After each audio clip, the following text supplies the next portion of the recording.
साल 2018 की एक सर्द रात थी।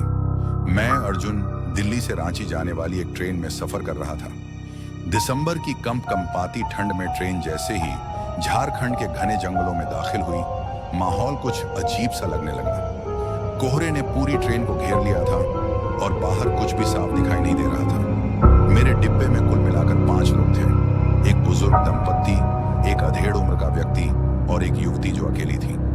मैं खिड़की के पास बैठा किताब पढ़ रहा था, लेकिन जैसे ही घड़ी ने रात के 1 बजाए, डिब्बे में अचानक एक अजीब सी ठंड फैल गई, जैसे किसी ने बर्फ की सर्दी को भीतर छोड़ दिया हो।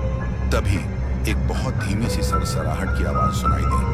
पहले लगा शायद कोई चूहा होगा, पर आवाज लगातार बढ़ती गई और जैसे ही मैंने सामने देखा, वो युवती जो अब तक सो रही थी अचानक उठकर खड़ी हो गई। उसकी आंखें बंद थीं, पर वो सीधे दरवाजे की ओर चल पड़ी, मानो किसी अनदेखी ताकत ने उसे खींच लिया हो।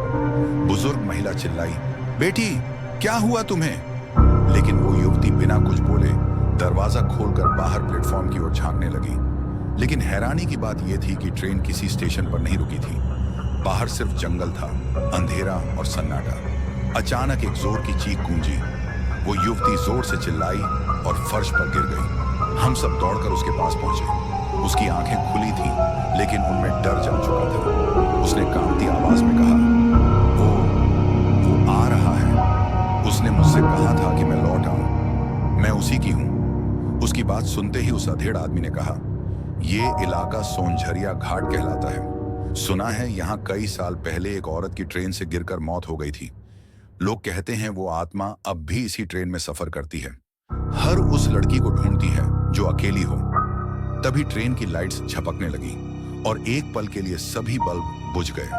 अंधेरे में हम सब जैसे जम गए हों। अचानक एक साया हमारे सामने प्रकट हुआ। एक औरत, लंबे बाल, सफेद साड़ी, लाल सुर्ख आंखें। उसके होंठ हिल रहे थे, लेकिन आवाज किसी और दुनिया से आ रही थी। मेरा बच्चा, मेरा बच्चा।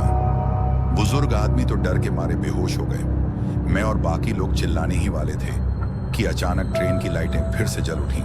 वो साया गायब हो गया। युवती बेसुध पड़ी थी। जब सुबह हुई, ट्रेन एक छोटे से स्टेशन पर रुकी। रेलवे पुलिस आई और युवती को अस्पताल ले गई। हमने रेलवे गार्ड से पूछा कि क्या ये जगह सोनझरिया घाट है। गार्ड ने चुपचाप सिर हिलाया और कहा, इस जगह पर आधी रात के बाद कुछ मत देखो, और अगर कुछ दिखे भी तो कुछ मत कहो। मैं उस दिन से अब तक उस यात्रा को भूल नहीं पाया हूँ। कभी कभी रात में नींद खुलती है तो वही लाल आंखें सामने नजर आती हैं।